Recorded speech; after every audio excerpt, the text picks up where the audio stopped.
Hi, my name is Raven Dauda. I play Dr. Tracy Pollard on Star Trek Discovery, and you are watching Trek Untold.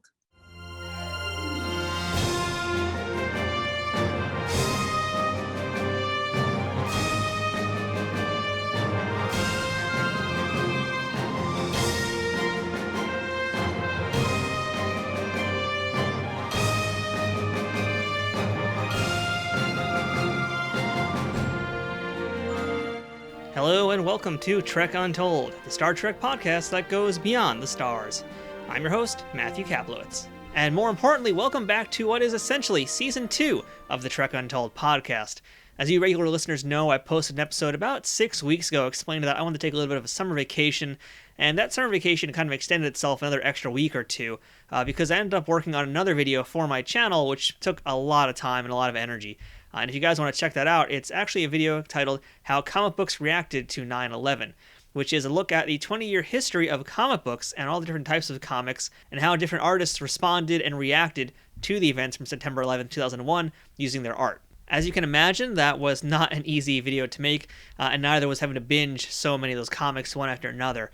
A lot of them were pretty darn depressing, so I kind of needed some more mental time to get myself ready. But if you do want to check out that video, we are going to have a link for it in the show notes. So please, I urge you to take a look if that's something that interests you, but do remember that viewer discretion is advised for that video, and we do talk about some sensitive topics in that one, along with some sensitive imagery that might upset some viewers.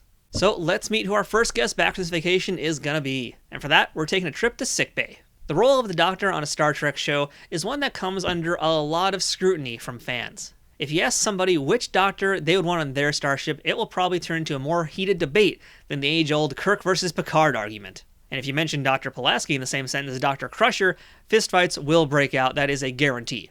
On today's episode, we're taking a shuttlecraft up to the NCC 1031 to meet another member of Discovery's crew.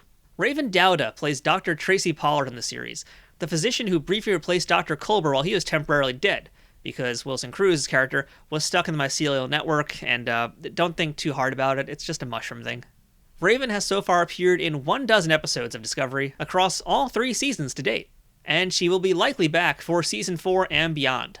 With nearly 100 on-screen credits under her belt, not counting her theatrical work, chances are you've seen Raven in something besides Discovery. Outside of those Starfleet-issued medical scrubs, you've seen Raven in countless productions in her home country of Canada, and plenty in Hollywood too. Some of these roles include appearances in Murder at 1600, Soul Food, Odyssey 5, Bulletproof Monk, Paradise Falls, Across the River to Motor City, To Kink in My Hair, Crash and Burn, Orphan Black, Heroes Reborn, Mary Kills People, Designated Survivor, Saving Hope, Falling Water, The Expanse, Murdoch Mysteries, The Umbrella Academy, and much more. Oh, and if you got kids at home as well, you may have heard her voice in the new Clifford the Big Red Dog animated series on PBS. Raven is also one of those guests who is filled to the brim with positivity and energy, and lights up a room with her personality. She made this interview so easy to do because she was so generous and so open, where usually I have to make the guests feel super safe and at home. In this case around, it was actually Raven who made me feel that way, and we had a great chat here about her life and her career that I think you're going to really enjoy. But before we begin this week's episode, I want to remind you about the different ways that you can support Trek Untold. If you're in a position to help us financially, we have a Patreon page at patreon.com/trekuntold, where you can support us for as little as $2 a month. Joining at higher levels allows you to have early access to the latest episodes, knowing in advance who our guests will be before anybody else finds out, or even the chance to submit questions to some of those future guests, and maybe your question might be heard on that episode. Shout out to our sponsor, Triple Fiction Productions, who create 3D printed toys and prop replicas inspired by Star Trek. Their items come in all shapes and all sizes and are always amazing, but you're going to hear a little bit more about them later on in the show. But most importantly, I need you to leave a review and rating on iTunes or wherever you're listening to Trek Untold. 5-star ratings and positive reviews help this show pop up when new listeners search for Star Trek podcasts and make sure that they know they're listening to something that is worth their time. If you're watching this episode in video format on YouTube, please leave a thumbs up, share the video, and of course, comment there as well. Interacting on all these platforms is a guaranteed way to spread the word about Trek Untold.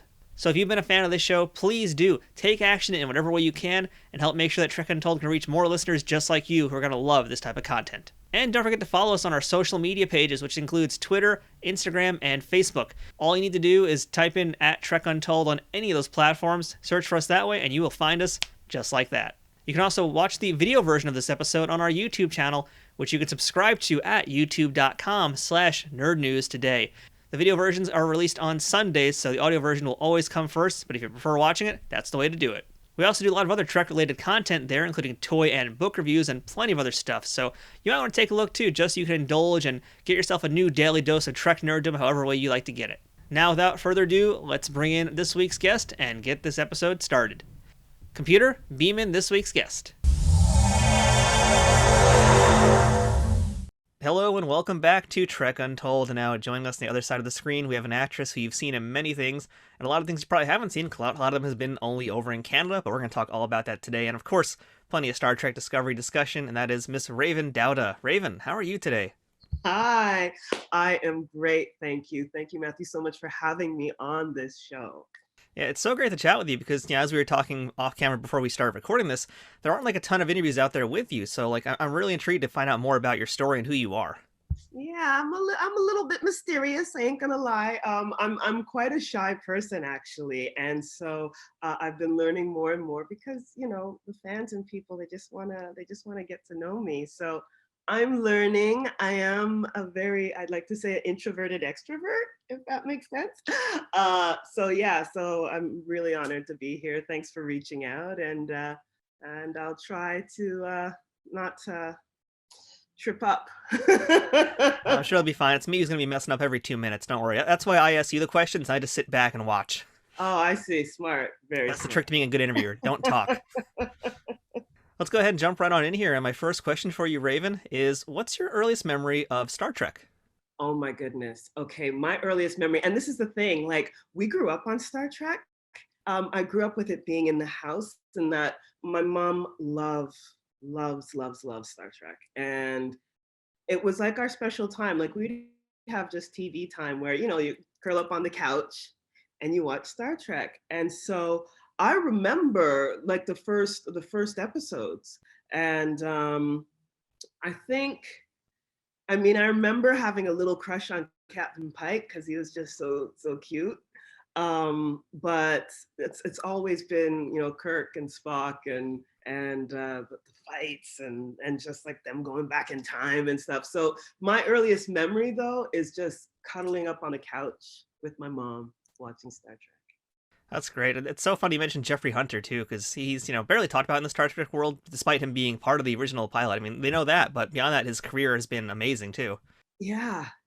So, and it's so funny because like Star Trek was always around, but I'm not in by any ways like a real Trekkie. Like I admire people and the fans who just like they know it, they're on it. I'm always amazed at that. So for myself, it's just been fantasy entertainment, and I love what Roddenberry set in motion and what it stands for, like that whole coming together as different and as diverse as we are, and all these different, they have these species and everything. It's like that whole idea of being one despite our differences, that always spoke to me because it made space for me. It made me go like, as freaky as I am, I too belong in this world, So there was something right from the beginning that I identified with in Star Trek. So let's jump into a little bit of the secret origin story of Raven Dauda, because this is part I especially don't know about your enigmatic past, if you will. I make it sound all mysterious right now, but can you tell us a little bit about where you grew up, who your parents were and what they did, and what little Raven wanted to be when she grew up? Well, oh my goodness, we call this being in the hot seat. Oh yeah. When you're getting your questions asked. We're turning the temperature up. Yeah, yes. But yes, I grew up in Ottawa, Ontario, Canada. And I'm not going to say when, no dates are going to be described. But yes, I grew up, my parents are Lucille and Dauda, and my father, who's now passed, Jack Dauda. Quiet, family. I have a couple of other siblings, 2 sisters and a brother. And, growing up in Ottawa, it was a time when there wasn't that much diversity. Like, just to be real frank, there was one other Black family that I knew of. And it was a beautiful place. Ottawa, I always say, is a place where it's a great place to raise kids. It's pretty and to live, but it was very much a small town for myself growing up. And I felt very isolated because we were really the only Black family. And so there wasn't much community for myself. And so I found that growing up, I was to myself. And, I lived in a neighborhood where I became fast friends with the kids there. We all kind of went to the same school. And, after school, we would go to one of their homes and, hang out and wait until the rest of our parents came home. And then we'd like go to dinner or whatnot. But yeah, I felt like my life was kind of insulated, you know? And so yeah, growing up, hanging out with the other kids on the street, what we would do to pass time while we're waiting for the fam, to get off work, was we'd create our own shows. Like we would do little magic shows, little magic tricks, or little plays. We'd put on, albums and dance to them and do dress up. And so we'd create these things for when the parents came home, we'd do this show. And that always stuck with me. I just feel like from the moment that I was born, because I felt like I didn't really belong in this 3D world, my imaginary make-believe world was so rich. And I had friends that also felt that way or would join in creating these little worlds. So I feel like definitely in my blood was being an actor or was being a creative being from the get-go. And I mean, to this day, I remember some of the things that we did and just fondly, that those formative years helped to develop me into the artist and the person that I am today. And by the way, I have to mention, I love the name Raven. Besides being my favorite Teen Titan, it's just such a great name. There's got to be a story behind that. I'd love to hear. Is there a story behind that name? There is a story behind that name. And I'm wondering, how much of that story to share. But I too identified with the character of Raven in the Teen Titans. Like, I mean, I collected those comics. I still have those comics. And back in the day, because they weren't popular, all right? Nobody liked the Teen Titans, okay? And I had them. Everybody's all about Spider-Man. I'm not hating about Spider-Man or anything, or, Wolverine and the X-Men. I'm not hating on any of those. Those guys are awesome. But like Teen Titans was just in the corner. Nobody would want those comics. And they provided, once again, a wonderful window of escape for me in growing up. I really identified with the Raven character. She's this empath. And I'm like, I'm an empath too. Oh my goodness, I feel emotions, I loved how they, what they represented. They were in some ways a lot of the sidekicks of the other the bigger superheroes. And so I just love that they found their own place and came into their own and battled their own demons. And we're a very formidable group, led by Robin, Nightwing. Like they were like Teen Titans. Anyways, enough about Teen Titans. This ain't the Teen Titans show. That's a different podcast entirely. Totally different podcast. But yeah, my name is something that I take great pride in as a kid growing up. And this is the thing, I'm going to share part of the story and I'm going to be a bit of a tease. Sorry, viewers, but this is what you get. You tuned in and this is what you get. Yeah, I did change my name. When I was very young. I was like 10-ish, I think. And I went to my mom, and God bless my mom. She's so wonderful. She supports me in everything I do to this day. She's been my biggest cheerleader. I love her. And so this little kid goes up to her, Mom, I want to change my name to Raven. And she was like, not to crush my dream. She was like, okay, how about you go to school and you tell your friends to call you that. We'll try it out for a year. And if it sticks, then we'll change it legally. And sure enough, man, I did. I was just like, everybody, you got to call me Raven. The reason why I love that name so much is that I was so taken by Edgar Allan Poe. That's the first one, the poem, right? We know the Raven. And also mystical things. And I'd read books, or whenever you saw a witch or a warlock or something, on their shoulder would be the Raven. The Raven was like this power source. So that always intrigued me. And then I'd look at things like in Inuit legend and in native lore, the raven being the trickster. The raven stole the sun. The raven created the universe in Inuit legends. There's so much power to this being. And then the hole just kept getting bigger. You know, I'd be reading about ravens and seeing how intelligent they are and what they can do. And teaching them to talk. I was convinced when I was a little kid that I was gonna have a pet raven and I was gonna call it Lenore and I was gonna teach it to talk, you know? So I had this imagination and I have strong affinity with that bird. And sure enough, I mean, to the day I went to my mom and she was like, sure, you can change it. And we did.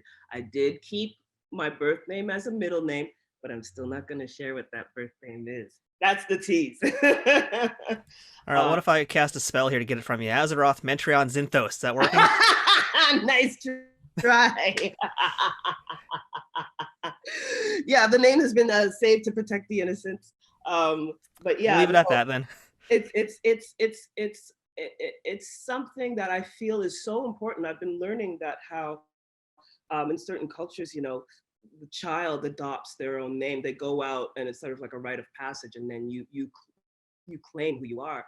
And also, you know, I've been around a lot of circles with people that have different spiritualities and different practices, and some believe that a spirit animal chooses them. And so some of my friends do believe that, you know, yes, I'm called the Raven, but that's my spirit animal, and it chose me at a young age, and so now this is who I am. All right, very interesting. Very good story too. I'm one day we'll get the full story out of you. I'm gonna keep trying one day. Stay tuned. I'll let people talk about that. Someone from my past will be like, I know what her name is. So at the point that the acting bug bit you, did you decide to then go to acting school to continue to pursue this craft? Yeah, I did. And it's so funny. I'll share one other little story before that happened. I was in grade school and a play came about. It was Cinderella was the school play. And we were like little kids. We were like grade, 5, 6 type of thing. And of course, everybody wanted to be Cinderella. I wanted to be Cinderella. I didn't get cast as Cinderella. I got cast as the ugly stepsister. Me, I was crushed, but I was determined to make it the career of a lifetime, the chosen role. And that's really what bit me, as they say, the bug bit me as to be an actor. And so from there, yes, I went to school, intermediate school. I was always doing like talent shows and stuff like that. Anything to like showcase talent and get to know about it. Eventually I did a play in high school, and it was part of this thing called the Sears Drama Festival. So up here in Ontario, we have this huge festival. At that time, it was sponsored by Sears. And it was incredible. It was sort of like, if American Idol was about plays, schools from all over the district would do these one-act plays, like less than an hour. And it could be, two-handers, like 2 people in the show, or even a cast of how many, they have in their drama department. And so I did a play called Penguin Blues. And I was 16, this was a play that was very mature, but it was also like all student run. So like it was student director. Yes, you have your drama teachers that are advisors and all that, but it's like, student director and student stage manager, and it really allows the kids to learn about what it is to, put on a show. And this play called Penguin Blues was about a nun and a voiceover artist in an alcoholic rehabilitation center. It was so intense. And once again, I mean, my life growing up, everybody has problems. And so my life growing up wasn't always roses, and I struggled a lot. I struggled with a lot of things. And the acting really allowed me, as a form of escape, and we're sensing a theme here, right? As a form of escape and as a way to express myself and actually come to terms with what I was feeling and give me an outlet, a creative outlet. So this play, as challenging as it was, because it looked at abuse of the kids, like the nuns beating kids. It looked at, alcoholism. It looked at so many things. And we were like these two 16-year-olds doing it. One of the kids is smoking. Like, it was just like, it was crazy. And I was so good at it. It was the first time, Matthew, in my life when I did something that I was like, I know this. I belong here. I'm here on this earth to help tell people stories for healing or for movement or for awareness. And it was so wonderful to feel like for the first time I belong. So yeah, so that play, we did well, we cleaned up, we got all kinds of awards. I was like the shiznit, I was like, anyways. And that introduced me to a school called the Etobicoke School of the Arts. Once again, another high school. So much we were like, it's like fame. It wasn't like fame. Nobody was breaking out into dances in the halls. It was not like fame. But because did you even go to a drama school if no one's just breaking out into random musical numbers? This is it. I was in the cafeteria like, when's somebody gonna start? When are we gonna start doing the fame dance? I'm gonna live forever. Exactly, right? There was no Miss Debbie Allen stamping the cane saying that fame costs. Well, you might not be missing much if you don't have Debbie Allen there. That's probably for the best. I mean, we've heard stories about her. Right? But I do admire the school because you had to do right with your grades. You could not have like grades dipping or anything. You wouldn't be in any shows. Like, they were very, very much about supporting education first and obviously nurturing our talents. And like, there was no excuses. Like, you had all your assignments, and it was a wonderful place where I still have dear friends to this day who are in the biz that I see. So that was my training ground. And then I went eventually to a university, a college out in Vancouver called Studio 58. And I went there for a little while. I never actually really technically graduated. I just came back to Toronto and started working. I was one of those that kind of very blessed and hit the ground running. And a part of me has always wanted to go back to university or college and be like, how Aretha Franklin, like, she went to Juilliard later on in her career. I always wondered about that. Like, can you imagine sitting in school, in class, and you look over to your side and there's like the Queen of Soul taking theory with you. Anyways, that's kind of where my schooling went. And then I learned mostly from being on set or being in theater. Like, you just learn as you go. But maybe one day I will be like, God rest their soul, Miss Aretha and Juilliard, if you're listening and you're like accepting me for one of your summer programs, I'd love that. You never know. Learning keeps going. So according to IMDb, and I believe this is accurate, I think your first professional gig on a film or TV show was Murder at 1600, correct? Yes! And that's Wesley Snipes, so I have to ask about Wesley. I love Mr. Wesley Snipes. Oh my goodness. I don't know, did you see that Coming to America? That second one that came out? I haven't seen it yet, no.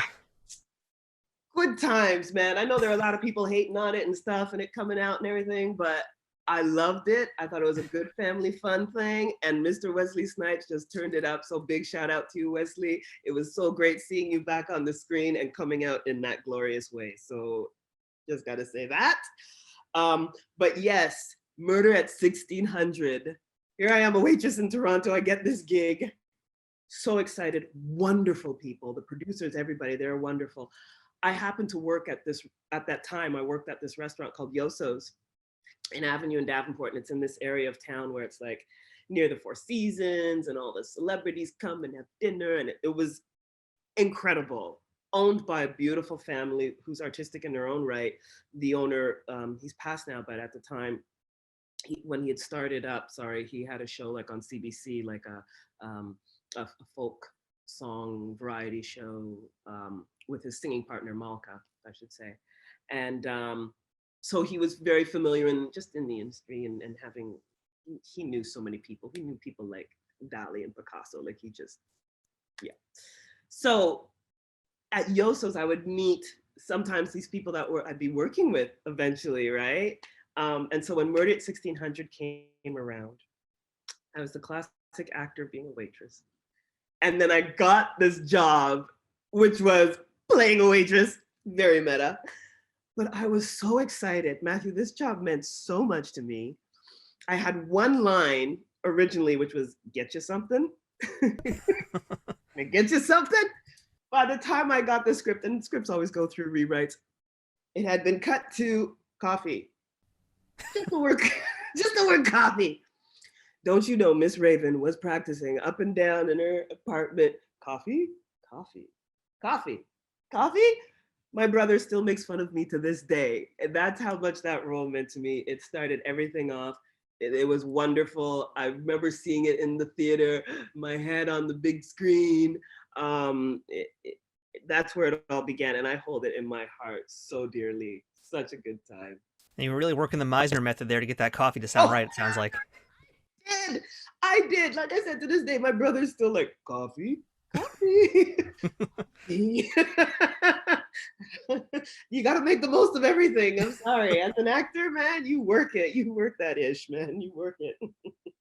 Now, I'd like to ask you a little bit also about another, I think, very important TV series to your career, and that was To Kink in My Hair, where you played Laura. And I found a great video of you talking about one of your mentors also, who was the writer of that show, Trey Anthony. She's written many, many plays, many TV shows, very influential playwright and author. Yes. And we talked about someone's work before, actually. I believe someone else we spoke to on the show actually was in a production of To Kink in My Hair, the stage version.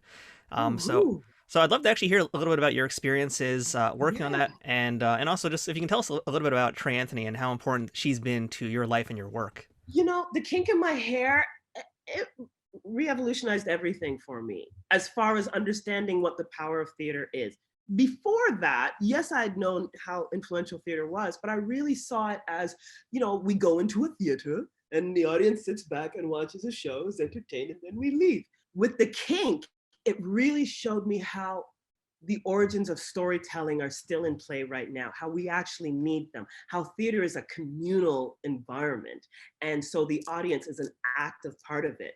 Not that they have to be, you know, up and jumping up with us sometimes, you know, yes, they were very vocal and they talked back. Actually, a fun fact is before we started every show, when we did the Princess of Wales run, you know, we have our circle and we say our prayers and all, but the end, Trey would say, talk to them, listen to them, heal them, kink. And so we'd be in a circle, we'd say, talk to them. And it's the audience. Really actually talk to them, not at them. We're having a conversation here. Listen to them. Listen to how they're reacting to what we're saying. Listen to how they're feeling about what we're sharing, you know? And then heal them, because the stories that Trey was sharing, that we were telling, were like, we looked at everything. We looked at, you know, racism, shadeism, you know, gang violence, abuse, emotional abuse, physical abuse, and molestation. We looked at like everything. And it was, what we were doing was creating an environment so that the audience could heal as well, cathartically, in a way, in a safe space, right? And to get that discussion going. And so it was the first time, excuse me, when I did a show where like, we were getting letters and people would come up to me afterwards and just be like, because my character was a gay woman who came out, and when she came out, her mother totally disowned her and just people turned on her. Excuse me, and I had people come up to me that this is their life, you know? And I said that to Trey, I said, because sometimes the show got really, really intense in that, just like true to form, how it happens for so many, when I was playing this role and telling the story, in the beginning of the story, the audience is along for the ride and the character's very charismatic. Trey wrote her beautifully. The character's making jokes and everybody really attaches to her. And then partway through the monologue, she comes out as being gay. And as soon as that happened, especially in the Princess of Wales run, the audience turned. And the people that had issues, that were homophobic, that had serious issues, they let it be known, because also they're in the theater and there's a bit of darkness there, so you're protected, you know what I mean? In a way, they have that anonymity. to let out their disgust or hatred or disapproval, what have you. And it got really intense sometimes in the fact that, you know, people would, not that, you know, it's like, ah, we're gonna start a riot, but you could feel the visceral hatred. And I said to Trey, you know, because she was concerned at one time, and allowed me, thankfully, that I could address it in the monologue. You know, I wouldn't go off script, but I could definitely address what was coming up. And I said to her, you know, I can actually, with some difficulty, but I can take this off at the end of the day. This is a character that I am stepping into. There are many that know this is their life, you know, and I felt so honored being able to be of service as a mouthpiece to help tell these stories, because they obviously needed to be told. So yeah, the kink in my hair really flipped the script for me, as they say, as to the power of what theater can do and its place in our world. Not to discredit any other form of theater, whether it's, you know, entertainment and what have you, but I feel like it doesn't have to be exclusive. You can have extreme entertainment and also at the same time have deep healing work going on, and open the doors for communication and change, because we need that. And we see it happening in the world now. We see all the movements happening that are supported by things like the arts that get the conversation going, or that have people in the artistic field leading that forefront, right? That are speaking up against, you know, what is wrong or that needs to be changed in the world. So yeah. That was a really long way to answer that. I don't know if I answered any of them. I think you did. You told a great story about that, and you know, I think it's an important thing to note too is just how different this is in the world of theater, because this is basically a show for people of color, by people of color, with people of color. Yes. And so I'm really curious too, like, you know, how was this received where you were doing the shows? I mean, what kind of audience were you getting? It was crazy. First of all, this was when we did it at Princess of Wales, I believe it was 2005, and it was the first time in Canada, Toronto, Canada, that a Canadian show was on the stage at the Princess of Wales Theatre, wow. Which we found outrageous. Like, we were like, what?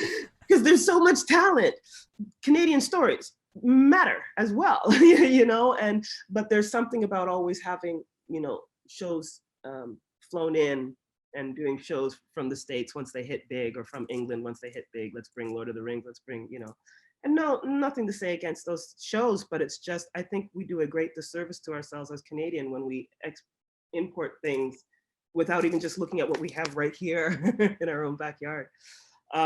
So the kink in my hair was breaking all kinds of records, box office records. First of all, yes, communities of color were coming out in droves. In droves. People had never seen that before. They're like, Black people coming out to plays? What? And it's like, yeah, you give people something that they want to see and they'll come out and see it. They'll come out from everywhere. And so the play, yeah, once again, I mean, the play was done in so many different versions, but I'm just speaking about the Princess of Wales one at this time. I think it started, like, let's say it started in January or something, and in February, and then it kept getting extended to March, to April. Like, it just kept going on and on and on and on and on. It was crazy. The only reason why it stopped in the end was that there was another show that they had eventually booked. But it just kept getting extended, and it was so remarkable because there was such a need for it. And yes, it was a Black show told by Black women. You never see that at that time, especially too, and women of all shades, and just like all from the African diaspora and Caribbean. Like, it was just all kinds of women telling this story. And even though it was from that perspective, because of its specificity, it reached out to everyone. So we had people that, like, you know, like Filipino women, like, that's us, that's our mothers, you know, like we had like everyone, like people, like some Asian women would come by and just be like, oh my goodness, the hair thing, or the shadism, or the, as specific as it was for us, it reached out, which was the real crazy thing about it, the crazy beautiful thing about it. And a great reminder as to how we all are very similar in our differences. Like, it was just amazing. So yeah, it broke a lot of records and just showed I think it made a lot of people aware who weren't necessarily aware, like let's speak about producers and what have you at that time, that didn't think necessarily that the Black voice could be profitable. That was a very interesting thing. And It's also kind of like that the Hamilton phenomena. exactly. And that things can be told in a different way. Stories can be told in a different way. We went in because we like to see who we're talking to, our audience. We were like, Trey was like, raise the house lights so that we can see the audience. And they were like, what? Nobody does Yeah, that. that's rare. That's rare to do. Oh, that's rare.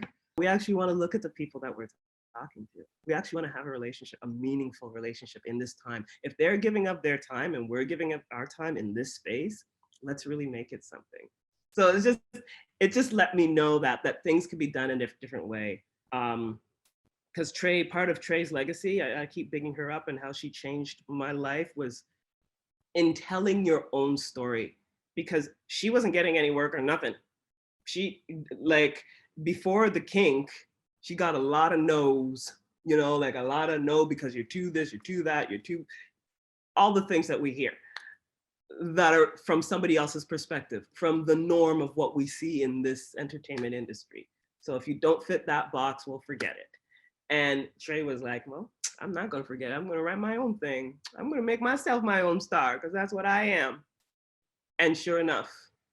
So it just reminds me, and I say that to people if ever I used to teach as well, some acting courses, and I'd always say to young students, just don't wait on the story, don't wait on the work.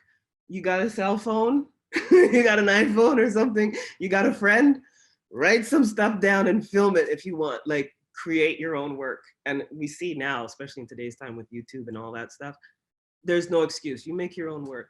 You make your own work because sometimes people aren't imaginative enough and we don't know what we like until we see it. We don't know what's necessary because it's not from our perspective.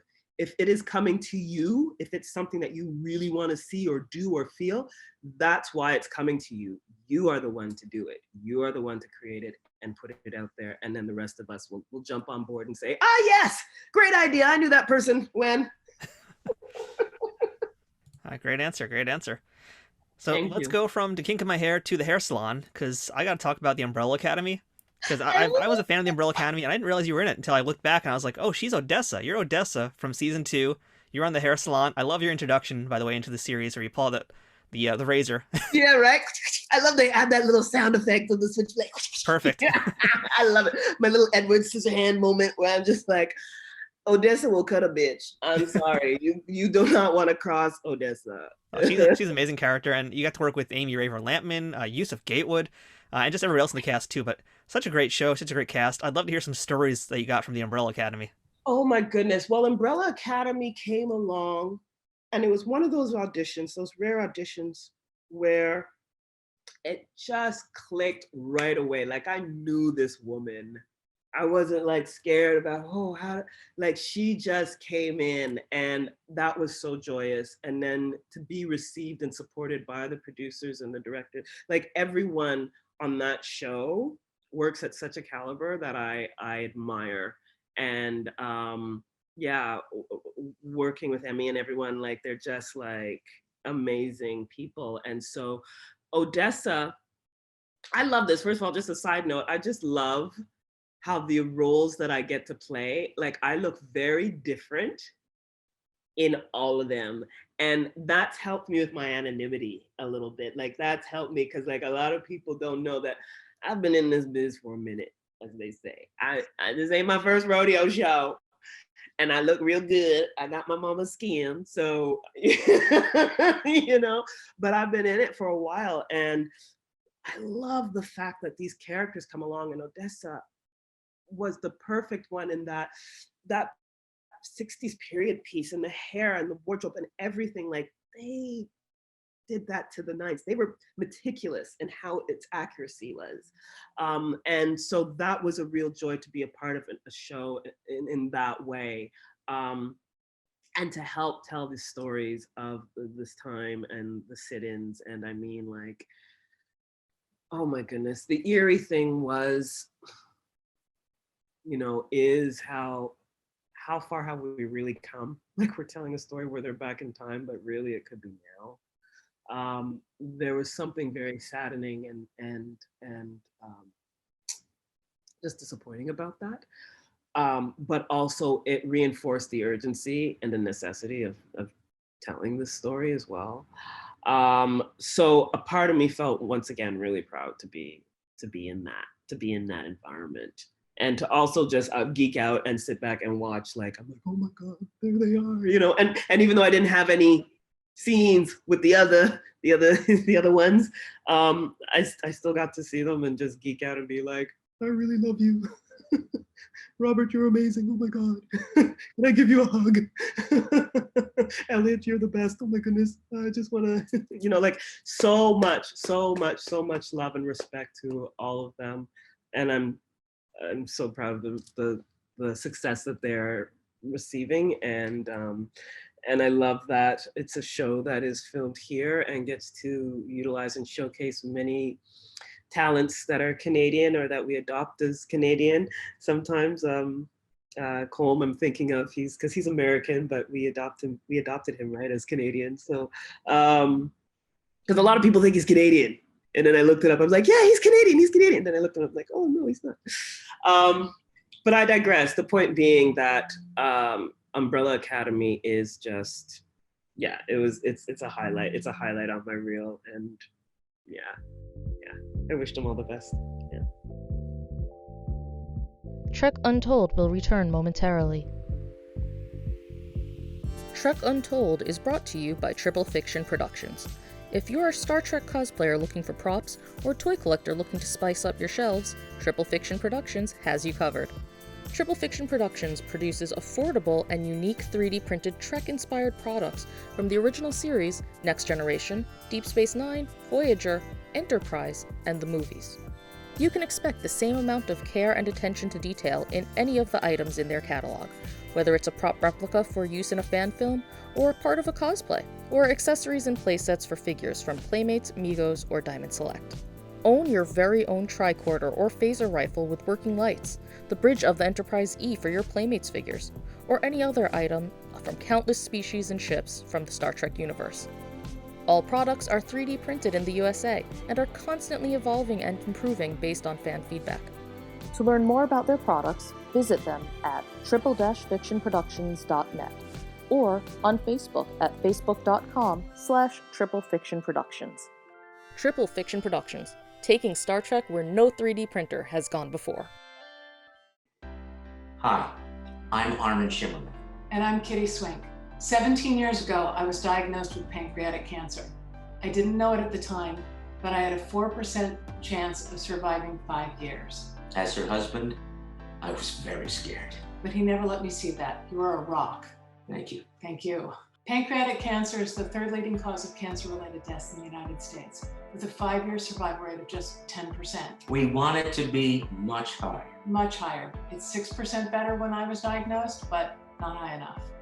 More than 60,000 Americans are estimated to be diagnosed with pancreatic cancer in 2021, and more than 48,000 will die from the disease. Because symptoms are often vague, it can be hard to detect. Like the rest of the world, the Star Trek universe has been struck repeatedly by pancreatic cancer. Not only those of us that work on the show, but our fans around the world as well. It is why we came together with so many others to work with the Pancreatic Cancer Action Network, the leading patient advocates committed to fighting the world's toughest cancer. PanCan is working hard to create better outcomes for this devastating disease through its groundbreaking research in early detection and better treatment options. PanCan drives progress by funding life-saving research, providing personalized patient services, and creating a community of supporters and volunteers who will stop at nothing to create a world in which all pancreatic cancer patients will thrive. You can help support their important mission by donating at pancan.org today. We donated. Won't you do so too? Please, make it so. We now return to Trek Untold. So Raven, let's beam into our Star Trek discussion. And of course, you are Dr. Tracy Pollard on Star Trek Discovery. Yes. So, the one thing we've learned from doing this show with so many different guests who've been on Disco is that they don't usually know they're auditioning for Disco. So can you kind of tell us what was your audition process like for the show? Yeah, because they have code names and everything. So you don't necessarily know, but when I auditioned for them, I did know, because my agent was like, it's codenamed this, but it's really Star Trek. And very secretive. And there was something that was so exciting about that. Like, there was something that was so cool about, like, you get the sides, what they call the audition material, but it's like on a time sensitive thing, link. And then once you get that, then it disappears. Like, this message will self-destruct, you know, and you can't copy it in any way. It's all protected and encrypted and all that shit. So it's just like so amazing. Because you see how you're a part of something that is so much bigger than you. So I knew going in. I first auditioned for because I auditioned a few times. I think the first time I auditioned was for a Klingon ambassador, like one of the, yeah, I think, I'm drawing a blank. Then the second time I think was not one of the bridge crew. I'm drawing a blank now, isn't that something? But the third time is when I auditioned was for Dr. Pollard. The cool thing was, like, everything was disguised. Like, you don't know, you're reading a part, and there are other characters obviously in the scene, but I didn't know that it was like Saru or who, like, you don't know. It's all very, very cloak and dagger. And I found that quite liberating, because then at the end of the day, I made it about who's in the scene, what is my role as Doctor, and then I endowed them, the others in the scene, with backstory as to how important they are to me. So you just do your homework as an actor and you lift it up off the page. And so without the added pressure of knowing exactly, like, if I had known, oh my goodness, this is, you know, Burnham and this is Saru, if I'd known that those were the people, I think it would have choked me up a bit. I think it would have just gotten into my head and mind effed me, you know, like, so I hats off to how they're doing it, because they're respecting obviously their own, you know, intellectual property and all that. But also it kind of makes it easy for us to just go in and do our work. And like I said, I auditioned for them once or twice before, so they know who people are. And I have a feeling, I would like to think anyways, that when I first auditioned, they were like, she was pretty good. Let's think about her for later. Let's maybe come back.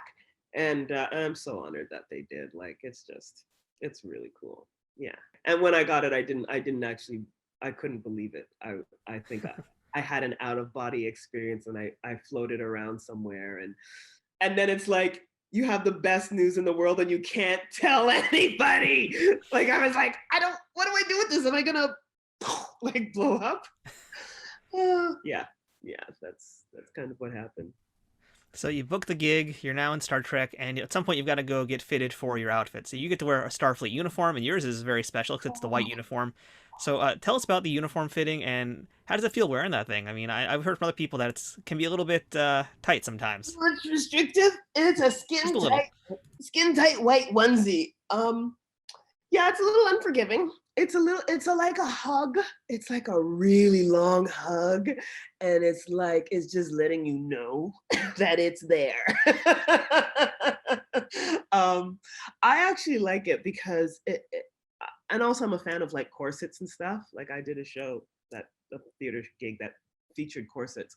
And so there's something about that, about being like held in, and there is really something to the saying that the clothes makes the man or the person, in that it changes you. And so when you put on that Starfleet uniform and you're like, it's like, oh shit, I'm here. Like, you're ready for action. And I do appreciate it. The fittings, like, I mean, they're thorough and it's incredible. They measure every part, like real seamstresses and seamsters, real tailors, like, just they measure and build everything. They're artists, like, everyone in whatever department they are, working at the top of their game. I've said this before and I'll say it again, working at the top of their game. And so they're meticulous, they measure, they work long, crazy hours, and they build everything.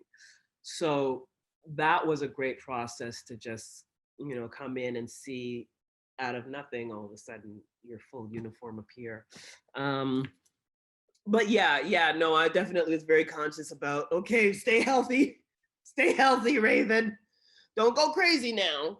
The whole body image thing, but just eat healthy and fit into that white onesie. As my brother would say, wait to exhale. I was just waiting to exhale after each take. And we should add to that by season 3, they switched you into a skirt now. So was that better, worse, same? I love the skirt. I love the skirt. The skirt feels it, like when that happened. Oh my gosh, I was like a little girl all of a sudden, because it was a throwback. From instantly, I was like, oh, uhura! Like I just felt like, yes. Where's my little go-go boots at? Can I get my hair done too? Like I was just like, I love it. And Gersha, the costume designer, I mean, she's a mad genius, as they say. She's just brilliant in her designs, because it stays true to the originals, and yet it has the whole fresh infusion of where we're at today. And it's just like, it's a beautiful blending. She's so conscious and aware and using these materials as well. That it's like being a sculptor with material, with fabric. So yeah, I love the little white dress. So cute. And then I'm like, this is an exclusive. Not everybody has one of these. That's true. I think you're the only person who had that. Maybe there's like one other person, but I think it was just you. Uh-huh. Yep, made me feel good. I'm jealous. Ain't gonna lie. So your first episode was a little bit late into season 1 because essentially you are replacing Culbrooks. He's off the network, whatever, or dead at that point. And so your first appearance chronologically in the show is Vaulting Ambition, and it's right after that happens. So basically your first scene, I'm assuming you filmed it chronologically, but your first scene is with a screaming Shazad Latif and Doug Jones as Saru and all that Kelpian makeup. That's got to be a heck of a way to get welcomed onto the show. It was so intense. First of all, I was geeking out because like you look down on the floor and you see the insignia and you're just like, oh my God, I'm here in sick bay. Like I was just freaking out. I was freaking out. I'm not gonna lie. I was trying to be present in my body, but I was freaking out. And then so you practice a certain way at home, like I practice my lines and what is it that I'm doing and all that stuff. You break down the beats. Like as an actor, you're a little detective and you're combing through the scene and just you figure out what's the best way to support the script and move the story along. Anyways, when I got there though, with everything going on, the lights, because I can practice on my own and my lines and all that stuff, but then when you get there on set and you have these big lights and cameras are moving, big fancy expensive cameras are moving, capturing stuff, and then you have these incredible actors screaming on the table. It's loud. There's stuff going on. It was very discombobulating. I was like, holy shit. And Doug Jones is, everybody's wonderful. And Doug Jones holds a special place in my heart because he was like my guardian angel, and especially those first few days, because I didn't know. And I just held on to him for dear life with the thing. And he was like, it's okay, because you didn't practice it like this in your room, did you? I was like, no, I did not know it would be like this. And it was overwhelming, but gosh, everybody's such a team player that, yeah, after the initial shock of it wore off, I was welcomed with open arms and just felt like part of the team. And yeah, just went at it. It was awesome. It was so awesome. Now, being that this is Discovery and it's mostly shot in Canada with a lot of Canadian performers, did you know a lot of the folks that you were acting with? Or had you worked with any of them previously? I have worked with a lot of them before, and like on the bridge crew. So Ronnie Rout Jr., I'd worked with on a play just before this all started, before Star Trek started. We had done a play, and Oyen as well. I'd worked with before, like just our circles, So that, for me, it's been so rewarding to see how they have been using Canadian talent, and you've had some on as well, like Conrad Coates. I know Conrad from way back, extraordinary talent.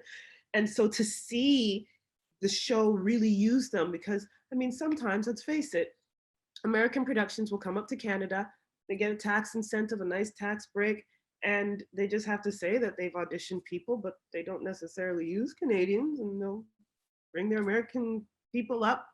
Also, I totally understand, but we have the talent here. We have the resources. use us as well to help tell your stories, and you'll get remarkable work. And so I'm really proud of that. I'm like Star Trek and all the producers and everyone, they got it right. The casting department is incredible. They know the city, they know the talent that's here. And so I think they got it bang on right. And I love that they're using Canadians. I love that they're using Canadians. Now, in your first appearances in Disco, the personality of Dr. Pollard doesn't really get to shine through as much as it does in like season 3, especially like I'm thinking of the episode Sukal, which is where David Ajala walks in and he takes Grudge from Soneqhua, and he's all into Grudge more than he's looking at Soneqhua. And you're giving him such side eye, like that face right there. That's the face you're giving him, basically. That's the face that I get. That's Pollard's face. Okay, it's almost. I want it to become her resting face, where she just gives side eye, and she's like, you should not be doing this. You like rest.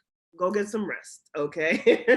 Where did this voice come from? Was this something that was kind of written into the show? Did they tell you to act like this, or did you kind of discover your own Dr. Pollard along the way? I discover along the way, and that's the joy of having characters that grow, like we see over the years. We're seeing, from season 1 to 2, how the bridge crew is coming together, how the characters are just evolving, like we see it.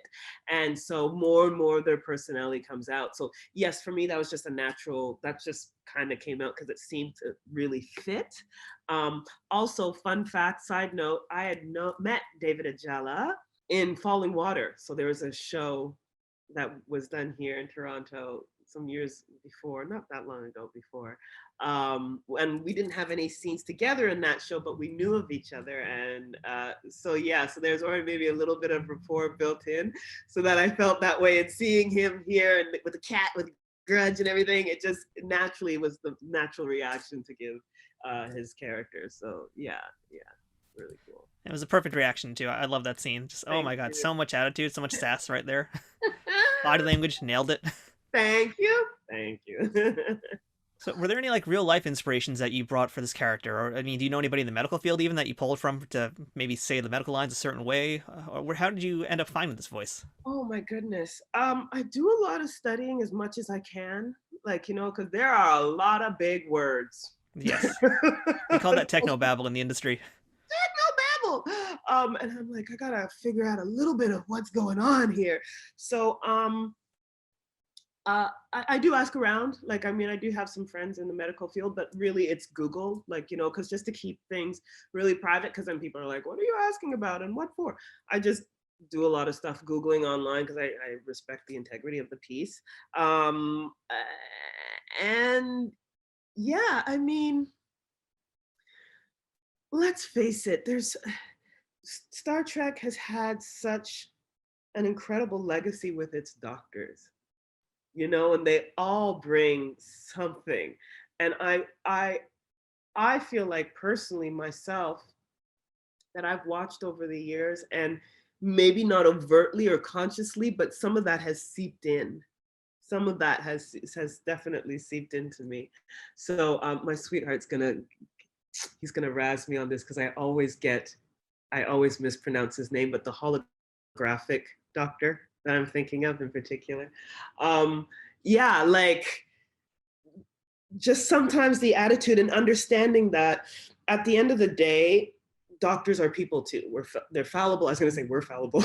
I feel like I've gone to med school. No, doctors are people too. So that we have all the colors and the emotions and feelings same way. And sometimes you lack that bedside manner, or sometimes you don't have the time to be as caring or nurturing as you want to. And you need to get to the point in order to save someone's life, or you disagree or what have you. So for me, it was really just allowing myself as an actor to just really tap into who Tracy Pollard is as a being at the end of the day. What does she stand for, and who are her friends, and what is her sense of music, humor, what is her favorite music, all just those types of things that make me go, okay, at the end of the day, she's a part of this family, and we know they all know each other. They all know each other in such an intimate way that anything can come out, and they'll get it. They'll get it. And it adds for fun and humor and dynamics in telling a story. So. The legacy of doctors in Star Trek is a pretty weighty one too, because we're talking about Dr. McCoy, Dr. Crusher, Dr. Yes. Pulaski, I love EMH, Crusher. Bashir. I mean, I can name everybody here. I'm not going to do that, but I mean, today now it's Dr. Culber and Dr. Pollard. So there's a lot of gravity on the Doctor in Star Trek. I mean, do you feel that pressure? Yeah. Sounds like it. Yeah, I can definitely tell right there. I'd be lying if I said I didn't. But yeah, because it's such an honor to be in that line, that legacy. Like, it's just like, I'm so happy. I'm so happy to be a part of it in any way, great or small. It's just, yeah. And now it's gotten to a place where, you know, the nerves and everything have died down. We've been doing this for a little while, and yeah, we're all just part of this like big team, this big family unit. And that's the best part about it. What you see on screen is like directly from what's happening behind the scenes, and the camaraderie and the collaboration. It's just, it's awesome. It's really awesome. Now, you've had the opportunity to do scenes with, as you mentioned, obviously Doug Jones, Soneqhua. You've also done stuff with Michelle Yeoh, who I love, and you got to do a great scene with Anthony Rapp and Wilson Cruz. So, I mean, a lot of great scenes here. I'll let you kind of make your choice here. Which scene would you have to tell us about that had maybe a good story attached to it? Oh my, you know, I'm just gonna say the one with Dougie, just because, like I said, that, and everybody's amazing. Michelle Yeoh, like, I mean, I don't know what else to say about that woman except she's extraordinary. But I'm gonna go to Dougie because, once again, it was one of the first couple of days that I was filming, and we were doing a walkie-talkie type of scene. And those scenes, they look really easy. You're walking from point A to point B. You just gotta walk and talk. We do it all the time as human beings, but for some reason, doing it on camera, it's really tricky. Try it. It's really tricky. And I had this word, adrenocorticotropic. And yeah. And there's actually 4 ways to pronounce it. And I memorized all 4 because I was like, I don't know which one they're gonna want. But don't you know, Dougie was so impressed because we're walking and talking and I'm saying all these things, blah, blah, blah, blah, giving him the rundown as to how Tyler's doing, right? And never missed a beat. And Dougie was just like, I can't believe this. And all the takes that we're doing of this, because you do it more than once. He was like, you were just on it and amazing. And how do you? And it was because he was such a great partner. He is such a great acting partner. That's there, you know, that's just right there with you in the scene. So yeah, so that for me was just rewarding because it was fun and it was tricky and we made it through together, and he made me feel like a rock star. So there we go. Yeah, Doug is one of those dream interviews for me. I'm hoping one day I'll find a way to get him on the show. Oh yeah. We'll keep talking to him. We'll keep giving him a nudge. Yeah. And we got to mention too, I mean, you were directed by many different talented people throughout all the different episodes you've been on, but I got to ask you, of course, about Two Take Frakes, Jonathan Frakes. What was it like being directed by Frakes? Love him. So with the when Michelle Yeoh's character is, you know, being ripped apart, you know, it's tricky doing those scenes where it's high stakes. Like, you know, someone's dying, you know, blood pressure is going through the roof, something's gonna happen. But you can't freak out, but you are freaking out. And then also you're relaying what information is happening because you're a doctor and you're working to save the person.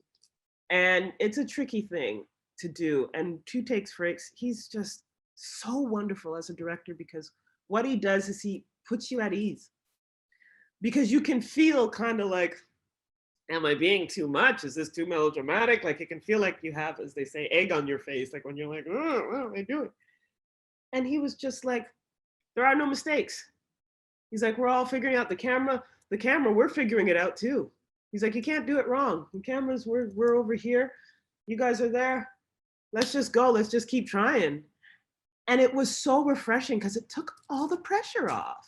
And then you're like, oh yeah, we're making a TV show. Okay, we're just like, you know what I mean? Yes, it's like the best TV show in the world, but we're just making a TV show. Let's have fun. And Yeah, he's so good at that. He's so good at letting you be joyous and make mistakes and be goofy, because that's where the gold comes from those mistakes, you know, like outtakes and whatnot. Sometimes you're like, oh, that's brilliant. Okay, let's keep it. You didn't plan for that, but you're in the moment.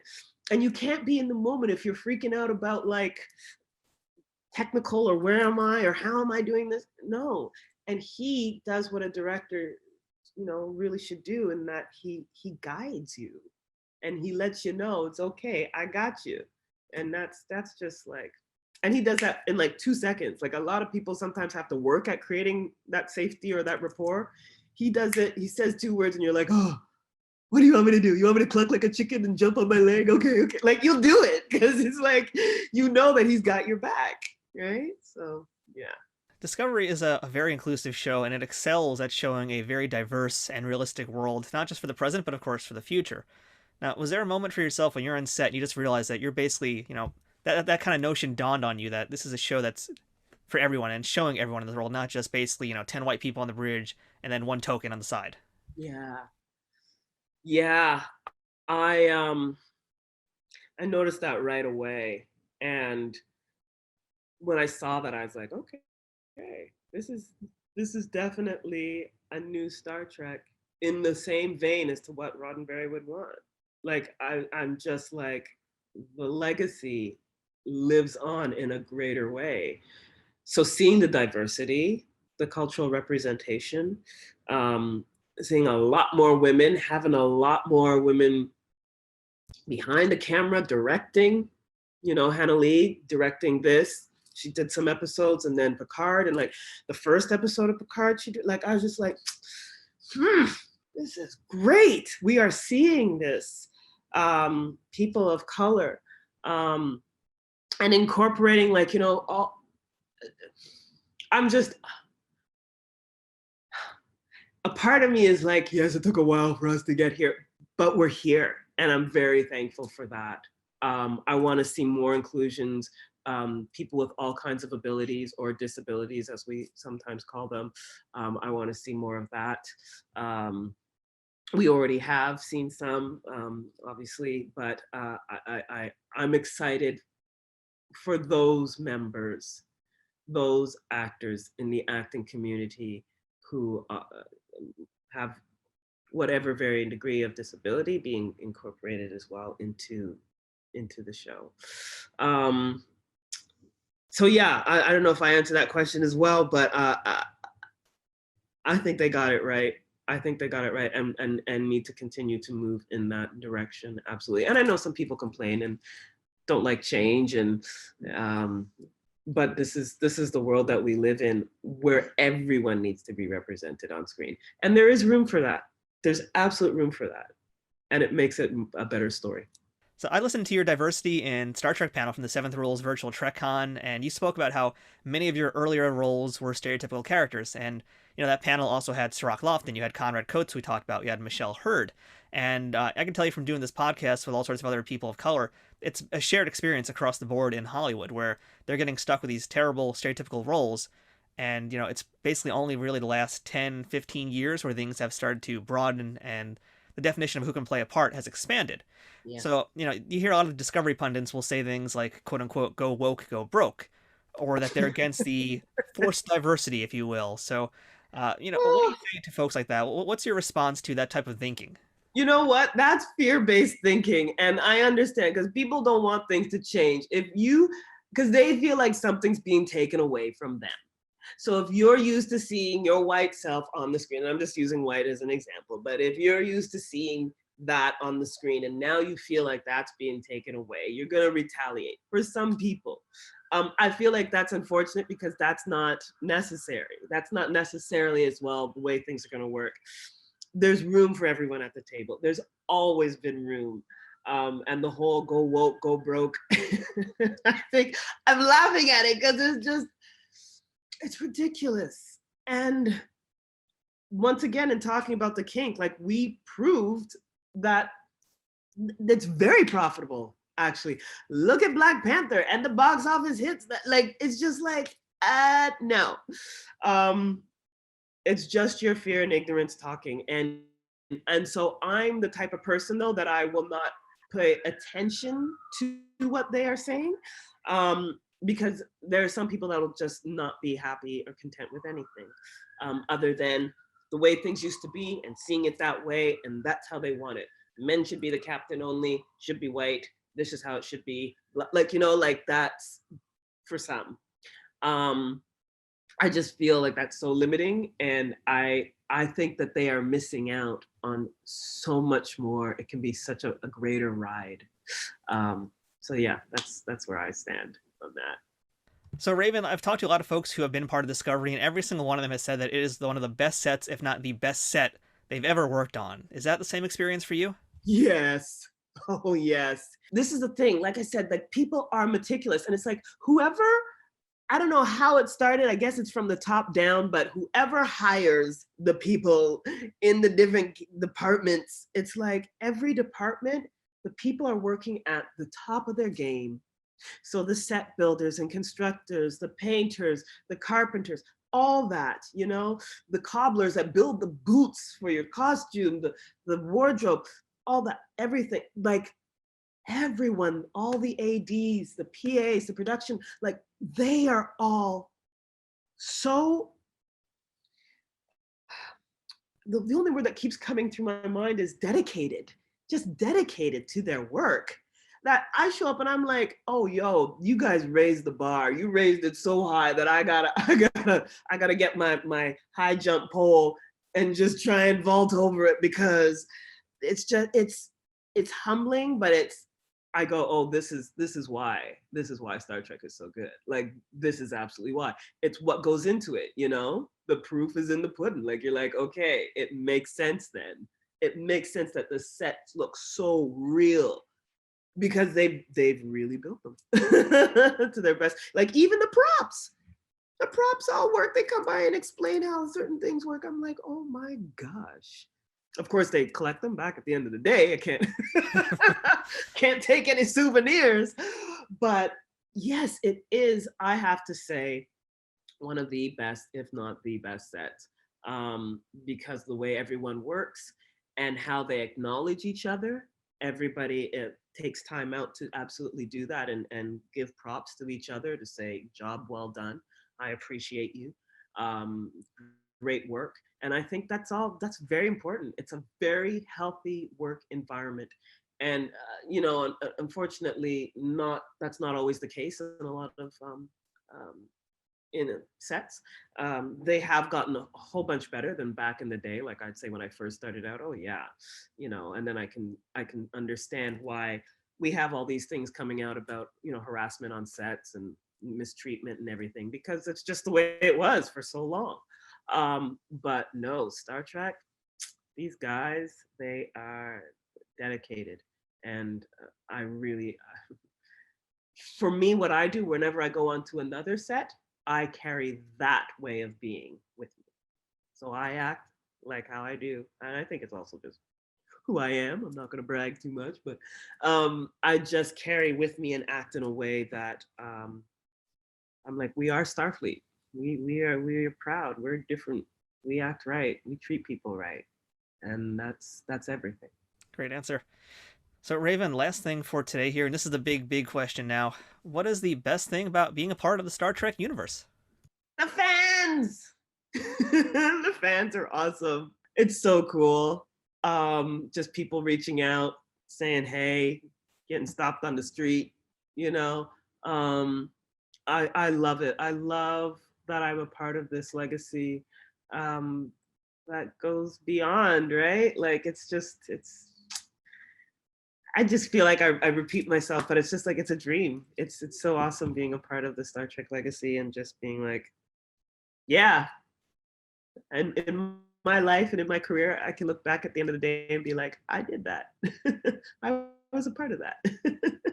Very thankful. It's so surreal, especially when I look back to that little kid who was cuddling up with her mom on the couch. It's just so surreal. It's awesome. That's wonderful. And by the way, I'm sure eagle-eyed and eagle-eared listeners and watchers will notice that we didn't mention Discovery Season 4 once. And here, I'll do it just because it's obligatory. Raven, what can you tell us about Season 4 Discovery? Absolutely nothing. Say it again. Mm. So there's your answer, folks. So, Raven, again, thank you so much for chatting with us today. I really appreciate it. It's been great to actually be able to chat with you because you are such an enigma online, and I'm happy to be able to kind of unravel a few of the mysteries of Raven, but there's still plenty more to find out. Well, there's a lot. Like, what's her real name? Seriously. That's gonna be for the autobiography that you write eventually. Right? It's like Mitzelplick, and then I'll disappear or something, right? Yeah, no. Well, again, thank you so much for sharing all these stories with us today, and I hope we get to do it again sometime because there's a whole big list of things we didn't get to. We didn't even talk about your black belt in Taekwondo. How could I not get to that even? So that's right. It sounds like we gotta do a sequel at some point. And my archery and all that stuff. Oh yeah, and your jewelry business. So we're gonna tease them for a future episode. Yeah, man. To be continued. Exactly. So Raven, thank you so much again. Appreciate it, and live long and prosper, as they say. We'll see you in season 4. You as well, love. Take care.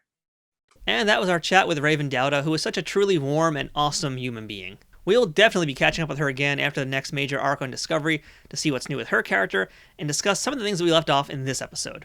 The first Doctor in Star Trek history was played by John Hoyt as Dr. Philip Boyce. We only saw him in the pilot of the original series The Cage with Jeffrey Hunter's Captain Pike. A native New Yorker, Hoyt's career started in the theater in the early 30s and he moved on to films in the mid-40s. Some of his notable roles in the silver screen and on television included Blackboard Jungle, Cleopatra, Spartacus, The Bridge, Petticoat Junction, The Twilight Zone, The Outer Limits, Voyage to the Bottom of the Sea, and maybe not so memorable, but certainly an oddity, Flesh Gordon, but that's definitely a story for another day. As for Raven, we didn't get a chance to talk about it today, but as we alluded to, Raven is a Taekwondo practitioner and in fact is a black belt. After earning her first degree black belt, Raven got a tattoo on her right wrist to celebrate her achievement, which is conveniently covered up in Star Trek thanks to her long sleeves. Today, she holds a second degree rank in the martial arts style and has continued to improve her combat skills by spending some time in archery, with the longbow and the recurve being her specialties. In other words, Raven Dauda can kill you from up close or from 20 meters away. So if you meet her at a convention, be nice to her. But lucky for you, she already is incredibly nice and amazingly upbeat with a contagious positivity that will definitely affect you and bring out the best in you. So good luck trying to be rude to her. But seriously, don't try to be rude to her. Don't. She will end you. She will end you. That's it for this week's episode of Trek Untold. Don't forget to follow us on Twitter, Instagram, and Facebook at Trek Untold, which is just one word in all those platforms. If you're listening to this on iTunes, Spotify, Google Podcasts, iHeartRadio, or any of those other locations, please leave a positive review and a 5-star rating if you can to help show other listeners how much you like this podcast and spread the word. If you're watching this on YouTube, please like the video, leave a comment, and subscribe to our channel at youtube.com/nerdnewstoday. If you're enjoying Trek Untold and in a position to financially support the show, I hope you consider being one of our Patreon supporters by visiting patreon.com/trekuntold, where you can help us out for as low as $2 a month and get some pretty sweet perks. Shout out once again to Triple Fiction Productions, who you can check out at triple-fictionproductions.net. If you're a collector of Star Trek toys in any size or scale, or enjoy prop replicas, you're going to love the quality of their 3D printed products, and I'm sure you will be a repeat customer. Shout out to Cool Waters Productions for connecting me with this week's guest. If you'd like to see where they're going to be appearing next, visit inhouse-con.com for info on upcoming events where all the Star Trek folks that they represent will be showing up to. You can also purchase autographs and other signed items from their clients at coolwatersprods.com. If you have any comments, feedback, or suggestions for future guests, send an email to me at trekuntold@gmail.com. I hope you'll beam up again with us next week for another episode of Trek Untold. So until then, I'm Matthew. Thanks for listening, and remember, fortune favors the bold. Trek Untold is sponsored by TrekSphere.com, promoting fan-produced Star Trek content in all forms, is powered by the RageWorks podcasting network, and is affiliated with Nerd News Today.